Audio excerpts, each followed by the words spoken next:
भारतीय राजनीति में एक बात हमेशा कही जाती है, दिल्ली का रास्ता उत्तर प्रदेश से होकर ही गुजरता है। 80 लोकसभा सीटों वाला यह राज्य सिर्फ चुनाव नहीं लड़ता, बल्कि देश का भविष्य तय करता है। लेकिन असली ताकत महलों या एसी कमरों में पैदा नहीं होती, यह पैदा होती है धूल से, खेतों से और आम जनता के बुलंद हौसलों से। यह कहानी एक ऐसे आंदोलन की जिसने दबे, कुचलों और वंचितों को अपनी आवाज़ दी। डॉक्टर राम मनोहर लोहिया के विचारों से सींचा गया एक ऐसा आंदोलन जिसने सत्ता के समीकरण बदल दिए।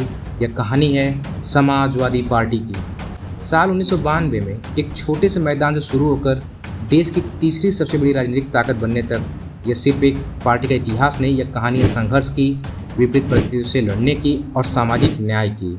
इस सफ़र को समझने के लिए हमें इतिहास की जड़ों में जाना होगा। कहानी शुरू होती है सैफई की मिट्टी से निकले एक पहलवान से, मुलायम सिंह यादव।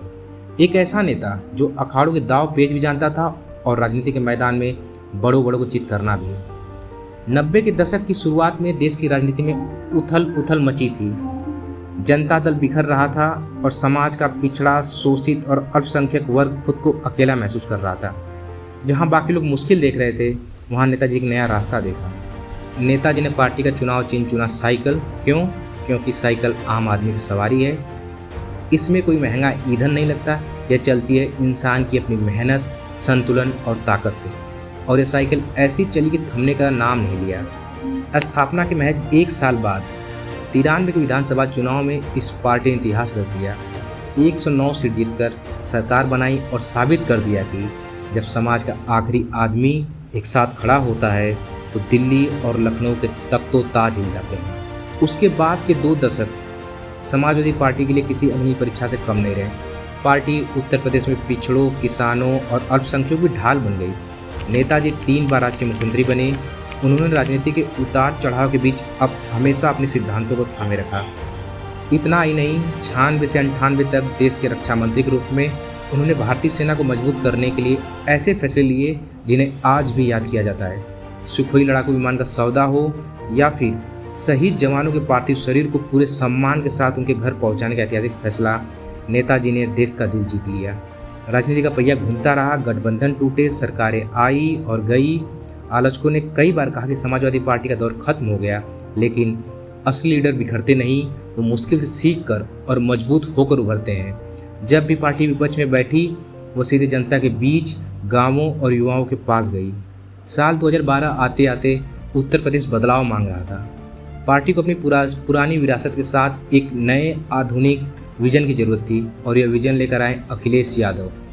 एक नई सोच और आधुनिक शिक्षा के साथ अखिलेश यादव ने हाथ में साइकिल की कमान संभाली। उन्होंने उत्तर प्रदेश के कोने कोने में हजारों किलोमीटर की यात्रा की। उन्होंने युवाओं से उस भाषा में बात की जिसे वो सुनना चाहते थे, रोजगार, विकास, तकनीक और लैपटॉप। लेकिन इस आधुनिकता की नींव में भी समाजवाद की समानता थी। नतीजा, 2012 के चुनाव में समाजवादी पार्टी ने अकेले अपने दम पर 224 सीट जीतकर पूर्ण बहुमत का इतिहास रच दिया।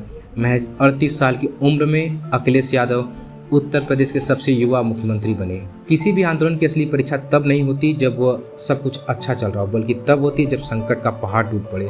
साल 2022 में पार्टी ने अपने मार्गदर्शक, अपने भावनात्मक स्तंभ नेताजी मुलायम सिंह यादव को खो दिया। लगातार चुनावी चुनौतियों और विरोधियों के प्रचंड प्रभाव के बीच विश्लेषकों ने मान लिया था कि अब समाजवादी पार्टी का पुनरुत्थान नामुमकिन है। लेकिन याद रखिए, साइकिल पर यह रुकता नहीं, वह आगे बढ़ने के लिए बना है। साल 2024 का आम चुनाव आया। अखिलेश यादव के नेतृत्व में समाजवादी पार्टी ने वह कर दिखाया जिसकी कल्पना बड़े बड़े पंडितों ने भी कभी नहीं की थी। सभी कयासों को ध्वस्त करते हुए पीडीए यानी पिछड़ा, दलित, अल्पसंख्यक फार्मूले के दम पर पार्टी ने उत्तर प्रदेश में ऐतिहासिक प्रदर्शन किया। सैफई के मिट्टी के अखाड़े शुरू होकर यह सफ़र आज देश की सबसे बड़ी पंचायत यानी संसद के गलियारों में पूरी मजबूती से गूंज रहा है। यह इस बात का सबूत है कि लहरें आती जाती रहती है, सरकारें बदलती रहती हैं, लेकिन जब तक आप ज़मीन से जुड़े हैं तब तक आप जनता के हक के लिए लड़ रहे हैं, तब आपका कारवां कभी नहीं रुक सकता।